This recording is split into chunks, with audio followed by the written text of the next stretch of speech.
Jenna's Pav. It's already 11 p.m. and I am still here in the same old park where me and Dylan met. After all the things I've heard from Donatello, I feel as if he's right and I was wrong. Donatello is correct. I should not be miserable each and every day. I decided to go here in this park because I'm really enjoying the cold breeze and it gives me a peace of mind. For sure Dad and Rain are worrying right now, so I decided to stand up and go home. I was about to leave the place, when suddenly I saw a guy from afar. Well, I can't really see his face from here, but I'm pretty sure that he's good looking. He looks rich and drunk. Isn't he aware that it's really dangerous to stay here in the park, especially if it's night? UGHH, why'd I even care? I don't even know him, and besides, I'm pretty sure he has a bodyguard with him. I've been looking for him for about 10 minutes now. Okay.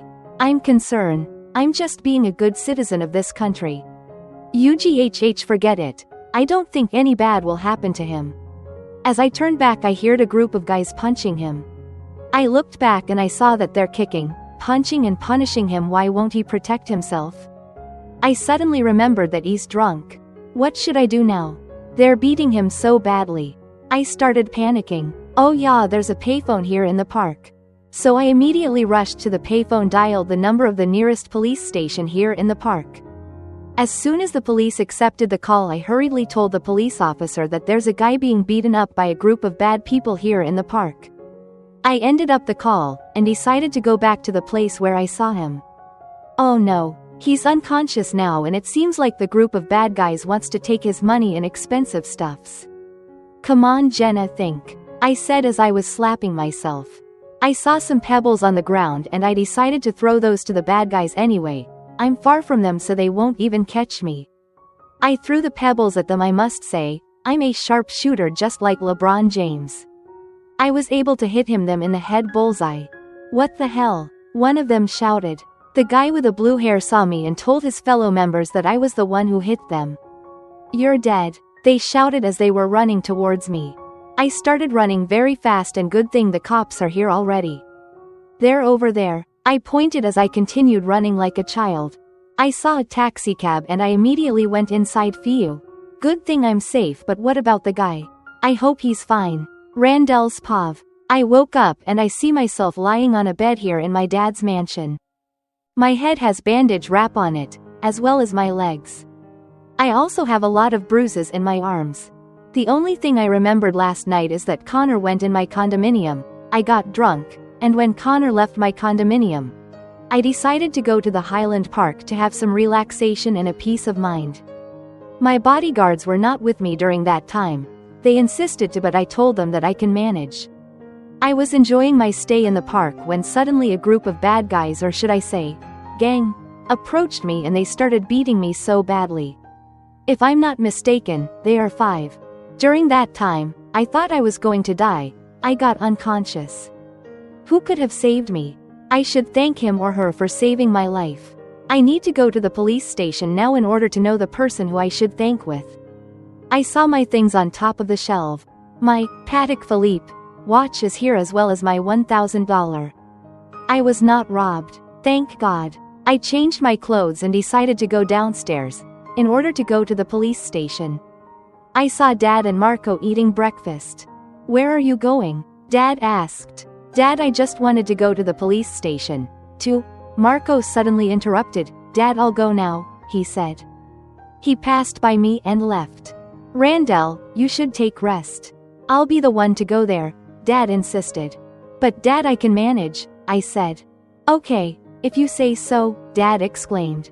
He ordered his personal driver to drive for me and he assigned his 2 bodyguards to go with me. We went to the nearest police station near the park. I told the bodyguards to stay outside as well as the driver.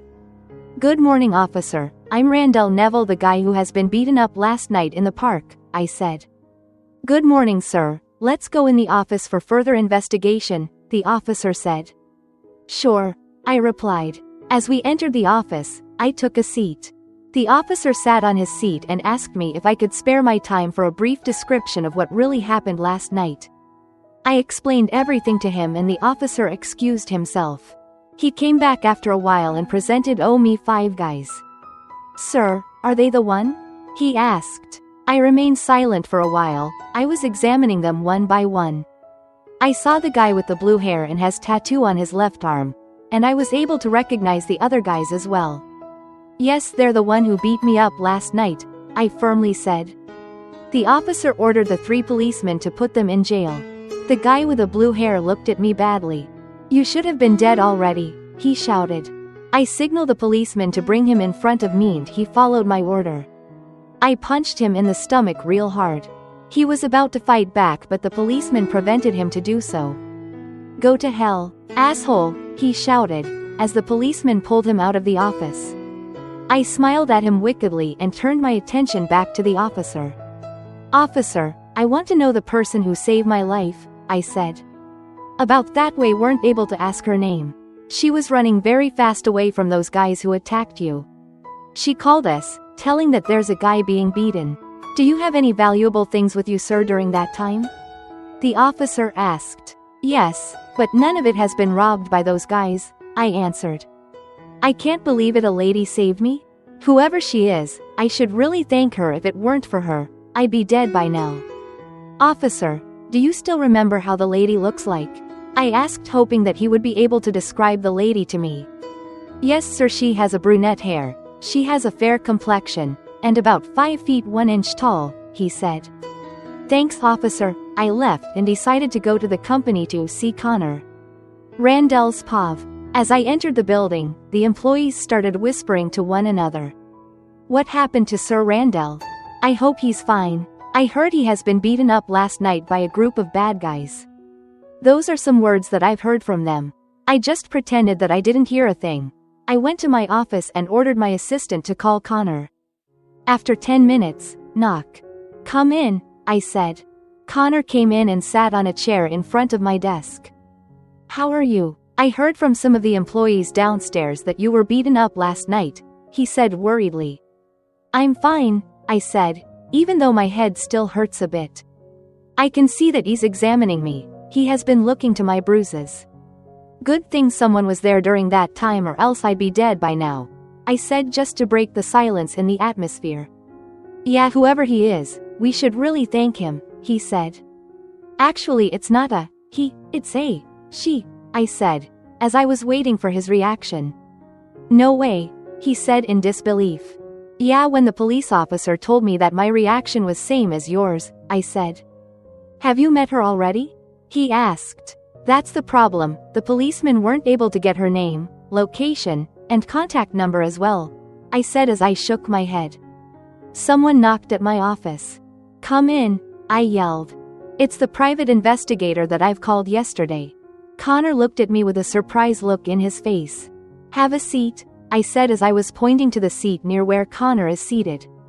He followed my order and handed me his documents, resume, as well as his birth certificate. Okay, so you've been a private investigator for 5 years. And you were able to accomplish the job for the people you've worked with? I asked. Yes, sir, he replied. Okay then, you're hired, I said. What should I do, sir? He asked. I want you to find the lady who saved my life. According to the policeman, she has a brunette hair color, fair skin, and about 5 feet 1 inch tall, I said. Okay, sir, you can count on me, he said as he left my office. Okay, so why do you need to do that? Connor asked confusingly. You heard me, I just want to thank the person who saved me, I said.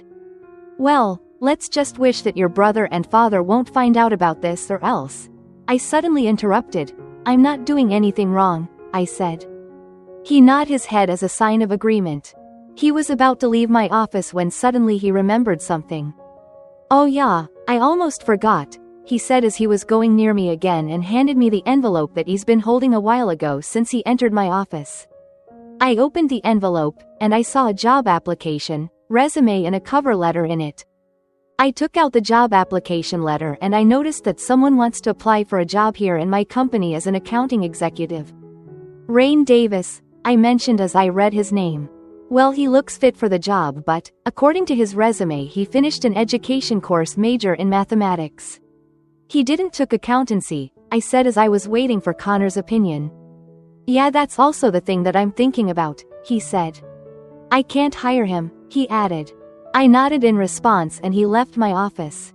Today is going to be a busy day, lots of meetings. Jenna's Pav. I woke up and I got shocked when I saw that it's already 11 a.m. I'm already late for work. When I got out of bed, I feel as if the surroundings around me are shaking. I feel dizzy, and when I checked my temperature, it says there 37 degrees. I have a slight fever. I went downstairs to check if Dad is already awake. I saw Dad in the kitchen. He's opening the refrigerator and trying to reach the tomatoes, but he can't. Dad, what are you doing? Let me get it, I said as I was pushing Dad's wheelchair. It's okay, Jenna, I can manage to cook, Dad insisted. But I wasn't able to continue what I'm saying. Rain came down the stairs and it looks like he's heading to work now. Jenna, I'll be going now, take care of Dad, he said as he was fixing his necktie. Join us for breakfast, besides you're not still late, Dad offered. He didn't say a word, he just nodded. I cooked omelet and made coffee as well for the three of us. Rain was eating very fast as always. Dad suddenly opened up a topic. By the way, how's your job application yesterday in Neville's Design Incorporation? Are you hired? Dad asked. No, Dad, they didn't accept me, Rain exclaimed. I can see that he's sad, so I tried to cheer him up. It's okay, there's still a lot of opportunities out there, I said, but that didn't help him. He still looks sad and disappointed of himself. He handed me the list of things we still need to pay for this month. I saw that our electricity and water bills went high. Good thing we don't need to pay for a house rent, since we really own this house. He stood up and waved goodbye to me and Dad. As soon as he left, I started washing the dishes. Dad insisted to water the plants outside, so I agreed. I don't want Dad to feel bad for himself because of poliomyelitis. I want him to have a normal life. I decided to be absent for work today, since I'm not feeling well, and at the same time to take care of Dad. I texted Donatello informing him that I'll be absent for today. I got my savings from my room and I decided to divide those according to our bills. After dividing, the amount of my savings left is $200. I sighed and started thinking of ways in how to minimize our bills by next month. I'm sorry, Jenna, if I've been a burden to you and Rain, Dad said as he was scrolling his wheelchair going to my direction. It's okay, Dad, you are not a burden to us, I said. I'm glad that I adopted you. You have no idea how thankful I am to have a loving and caring daughter like you, Dad said wholeheartedly. I'm also thankful, Dad, that you adopted me. I may not be your blood, but I'm 100% sure that you and Brother Rain are my family no matter what happens, I said as tears are falling down from my eyes. Okay, enough of this drama, Dad said as he was wiping away my tears. He started laughing to lighten up the mood, and it made me laugh too. I decided to clean our small house. I went to Dad's room first, and I started sweeping the floor. I was about to leave the room, when suddenly something caught my attention. I saw a calling card beneath Dad's bed. I decided to go down and asked Dad about it. Upon giving it to Dad, his eyes suddenly widened. This is the calling card that the lady gave me last week. I went out of the house and I saw a signboard in a travel agency office. They're hiring a ticketing agent. I was thinking if... I suddenly interrupted. No, Dad, I won't allow you to work, and I'm also sure that Rain will also tell the same, I said as I got the calling card from Dad. I don't know if what I did was right. I just want to make sure that Dad is safe, but why it looks like I'm wrong. I decided to wait for Rain, in order to get his opinion about this. I just wish that I didn't offend Dad a while ago.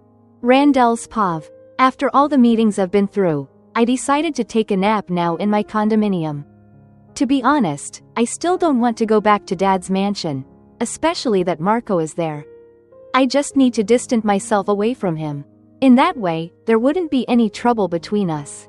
I've heard from Dad that Stephanie, Marco's wife, and Luke, his son, will be staying here in New York for good.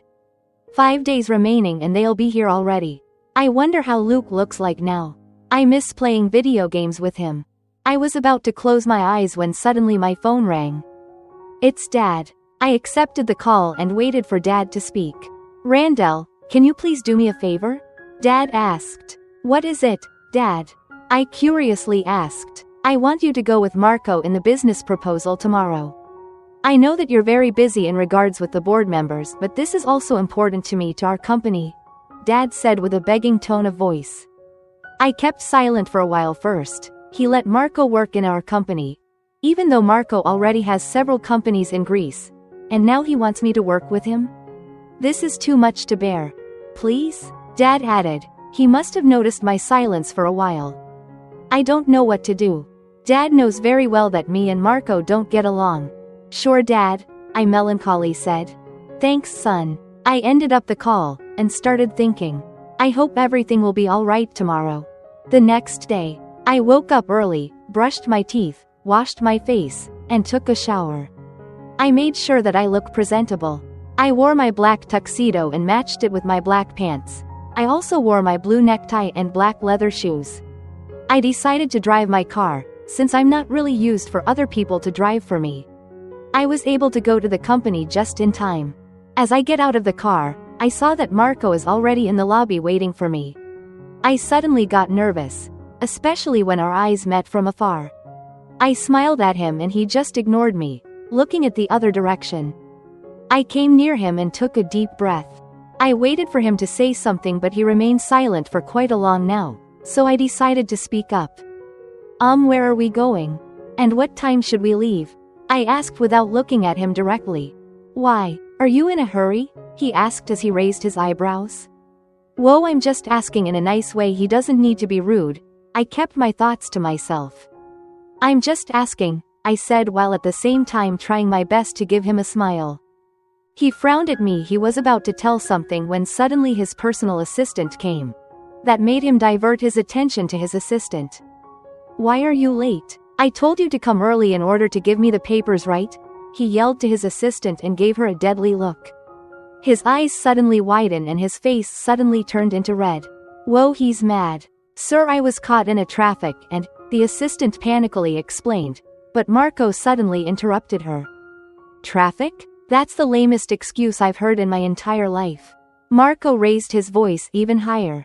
But sir, no more excuses, you're fired. As soon as he said that, he got the papers from his assistant's hand and left. His assistant suddenly cried, and I tried my best to cheer her up. I offered her my handkerchief, and she accepted it. She cried even more, and I noticed that some employees are already staring at us and started whispering to one another.